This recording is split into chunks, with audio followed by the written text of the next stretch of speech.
Le président vénézuélien Nicolás Maduro devrait effectuer une visite officielle en Haïti dans le but d'évaluer l'impact du programme Petro-Caribé. C'est ce qu'a annoncé son homologue haïtien Michel Martelly, qui a par ailleurs réaffirmé sa volonté d'organiser des élections dans le pays. Il s'est dédouané de toute responsabilité dans la lenteur de l'organisation des élections. Le président a fait ces déclarations alors qu'il effectuait une visite guidée au centre d'accueil de Delma 3. MAP prend toute disposition et moi déjà prends toute disposition pour l'élection faite. Si c'était pour moi-même président de la République, l'élection a faite l'année passée. Parce que si j'étais bonne chance de faire conseil électoral permanent, je devais faire là, je vais faire. Il y a plus qu'un an que je parlé de CEP. Si je ne me trompé, c'était au mois d'avril l'année passée, je voulais faire conseil électoral permanent. Je attendons 3 ans. 3 ans pas jamais tombé. Jusqu'à ce qu'après ça, nous venons entrer dans la négociation. 24 décembre, le président est sous table de négociation. C'est pour vous dire que moi disposé, moi engagé pour avancer à processus là. 24 décembre, mon président est sous table de négociation. 4 janvier, et négociation aboutie. C'est pour vous dire que pas de gain à faire de saison fête, prendre vacances, pas de gain à faire de poser ou bien tendre. Ou bien prendre pause, nous pas là, nous allons en vacances pour faire d'année, nous ne négocier, pas du tout. Nous trouvons là, nous toujours disponibles et nous voulons aller. Élection, c'est ce que nous là. Élection, c'est un élément indispensable dans la démocratie. Mais en gros, on est pour les élections, excepté que c'est sûr que le conseil électoral n'a pas faire n'importe quelle élection, la gueule dans la rue, n'importe quel genre, ça va prendre du temps. Des élections, ça se prépare. Surtout si vous voulez que le bien passe, surtout si vous voulez éviter que mon app est discrédité. Donc il faut prendre le temps pour préparer. Le temps qui s'allie, l'essentiel c'est que nous-mêmes nous avons campé et derrière CEPA, 1, pour le faire élection bien, 2, pour le faire dans le plus bref délai, pour le faire le plus vite possible. 31 millions de dollars américains, c'est le budget nécessaire pour l'organisation des prochaines élections dans le pays. L'annonce a été faite ce lundi par le Premier ministre Laurent Lamotte à l'issue d'une réunion de travail avec le président du CTCEP, Emmanuel Ménard, certains ministres du gouvernement et des représentants de la communauté internationale. Le chef du gouvernement a annoncé qu'une première tranche de 300 millions de gourdes tirées du trésor public est déjà disponible pour la réalisation de ces joutes. Il y a plusieurs pays qui sont engagés pour financer les prochaines élections.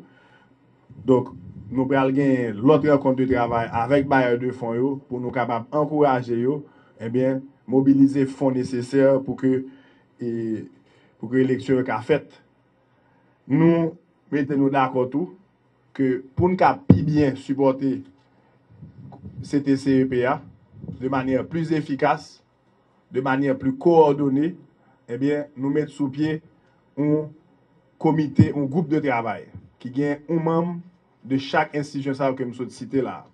Et le groupe de travail, ça va faire suivi sur toutes recommandations, sur tout besoin que CTCEPA a besoin d'un travail que l'a fait pour organiser l'élection.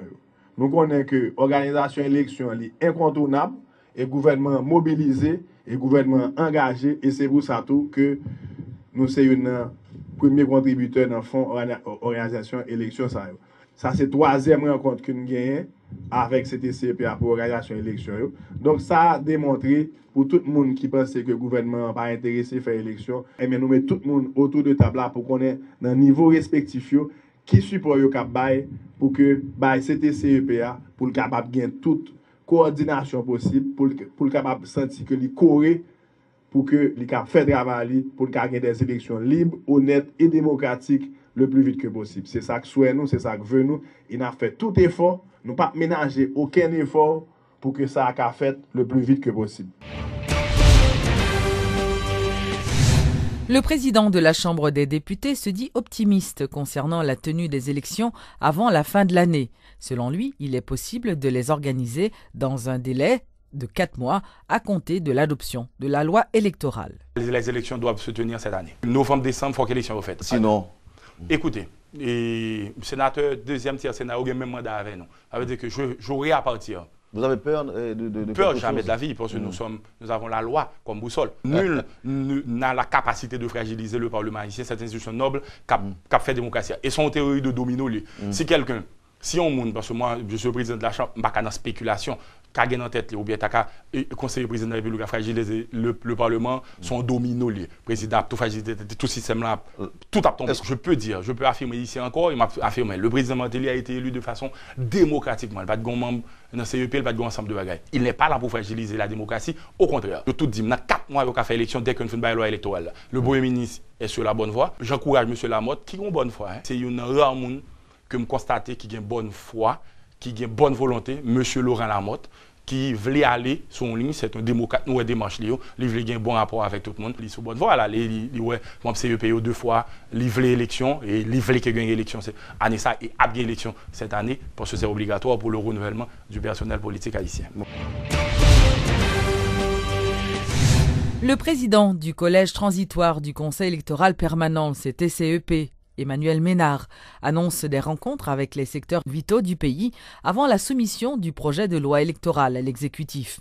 L'objectif est de rechercher une plus large concertation autour des modifications apportées à la loi devant régir les prochaines élections. Nous commençons à rencontrer les secteurs familiaux, nous allons rencontrer les partis politiques, les secteurs organisés de société civile là, les groupes socioprofessionnels, les religions, les cultes, et tout l'infini pour nous capables faire nation approprier de projet loi ça, parce que en réalité c'est pas chaque temps qu'on fait élection pour ces pays à fond loi.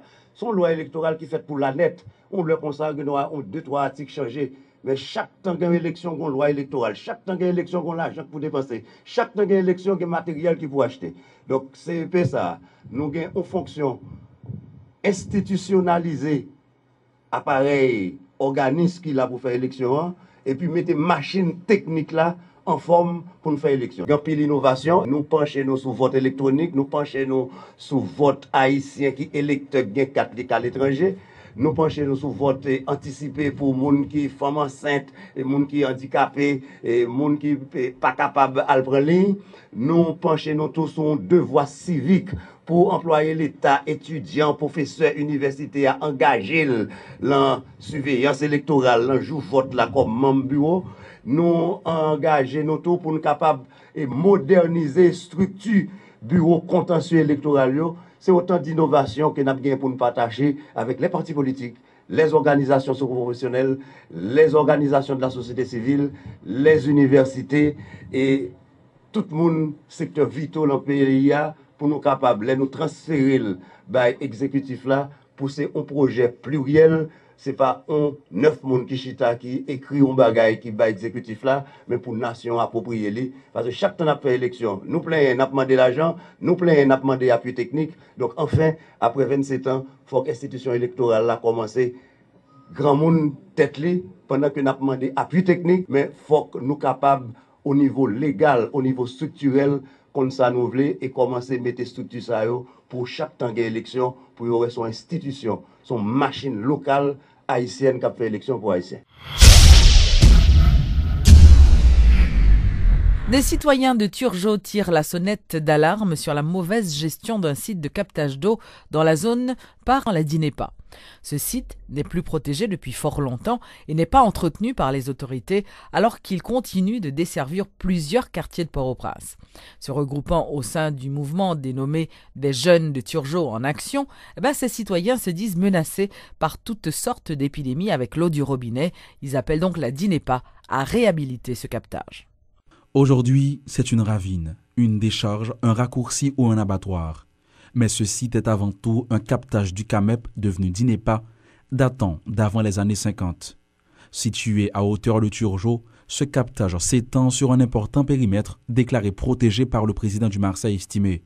Ce fut un lieu d'attraction, une forêt, bref, un endroit de charme, comme nous le décrit Louis Mercier, nostalgique. Les mêmes petits monde dans les années 60. Ici, c'était un lieu de promenade. On vient là, on vient promener. On peut commencer petits jeunes gens, venir avec petits ménages là. On peut faire romance. Et d'ailleurs, c'est sûr que tu connais cette chanson de Dodolphe Le Gros. Hein?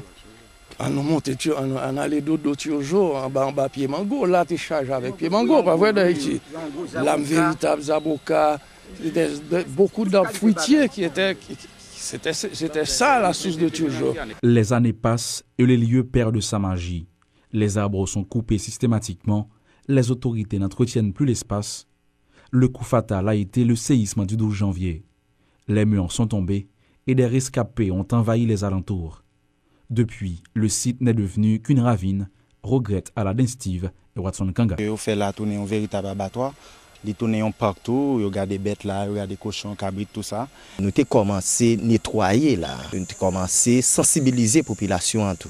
Que pour ne pas jeter fatra là et mettre cabrit pour kembe et sensibiliser les gens tout que pour pas faire besoin là et pour pas voyer là tout. Ce captage dessert en eau Turgeau, Paco, Canapé Vert jusqu'à la rue Chavannes. Mais quelle eau! Sur environ 8 réservoirs, plus de la moitié ne sont pas protégés. Si la couverture n'est pas en mauvais état, elle n'est pas verrouillée. Les citoyens, se sentant menacés, appellent la DINEPA à agir vite. Nous avons besoin de GIS pour venir faire collaboration avec nous. Donc, pour nous lever, faire clôture, passer, babel sous yo, nous avons tout pour nous rebraser. C'est pour raison ça, moi, demandé pour DINEPA monter, pour venir chita parler avec la population. Parce que c'est nous-mêmes qui vivons dans la zone, c'est nous pour dire que mon zone natée. Parce que moi, c'est là, fait moi. Mon côté, cap décerner une population, côté gain de l'eau, et puis pour essayer nos conditions comme ça. Mais qu'on a là, tout le monde là, oui. Cela fait longtemps que l'eau qui coule dans les robinets en Haïti ne peut plus être considérée comme potable. La DINEPA, qui a remplacé le CAMEP, tarde à proposer un vrai plan de redressement. Les nappes phréatiques sont souillées avec la construction des latrines de façon anarchique. Des zones dites protégées sont envahies et le laxisme demeure. La population, pour le moins silencieuse et résignée, en fait les frais. L'institution Saint-Louis de Gonzague a célébré le week-end écoulé son 123e anniversaire d'existence. Une fête a été organisée, une initiative de la Fondation des anciens de l'école. À l'issue de la cérémonie, des plaques d'honneur avaient été décernées à des professeurs ainsi qu'aux membres du personnel de soutien. Sheila Louis était sur place. Suivez son reportage.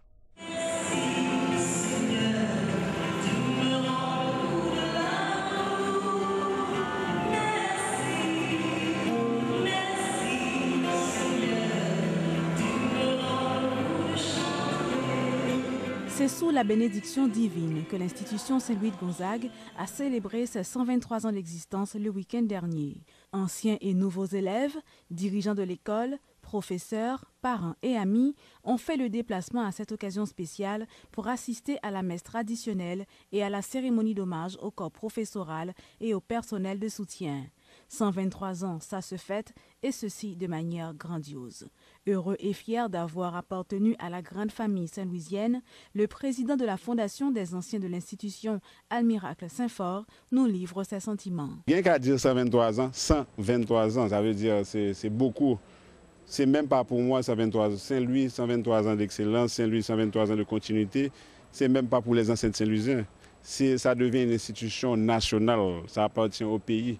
Donc maintenant, la grande question, c'est comment nous allons faire pour qu'on ait un autre 123 ans d'excellence, de continuité, de façon à toujours écrire l'histoire, à toujours impacter Haïti, à toujours impacter même le monde, quoi. Parce qu'un produit saint-louisien, c'est un produit de standard international. Cette fierté se lit également sur le visage des anciens de la promotion de 1951 à 1962. L'émotion est très palpable chez la promotion de 1963 qui célèbre cette année son jubilé d'or. Devenus aujourd'hui médecins, avocats, ingénieurs, hommes d'affaires, entre autres, ils se disent reconnaissants envers l'institution qui les a formés et éduqués. À Saint-Louis de Gonzague, le sérieux et la discipline étaient toujours au rendez-vous, se remémore-t-il. L'institution a toujours défendu, je dirais, une certaine discipline. Et je pense qu'elle garde encore ce profil. Donc je lui souhaite de rester le même. C'est la discipline qui donne un sérieux, une référence à l'école. Ces 123 ans représentent beaucoup également pour les élèves qui fréquentent encore l'institution. Ces jeunes en classe de réto souhaitent que leur école soit toujours une référence. C'est vraiment une chose importante pour l'école et ça montre que certaines institutions ont toujours, disons, de la valeur. Et nous espérons que les élèves vont suivre les pas des anciens parce que nous voulons voir que les anciens, après avoir reçu de l'école, ils essaient de donner à l'école.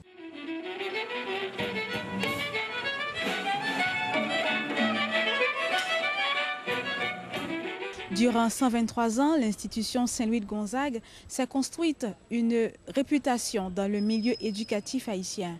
Une réputation qui repose sur l'excellence, la perfection et qui durera encore pendant des siècles.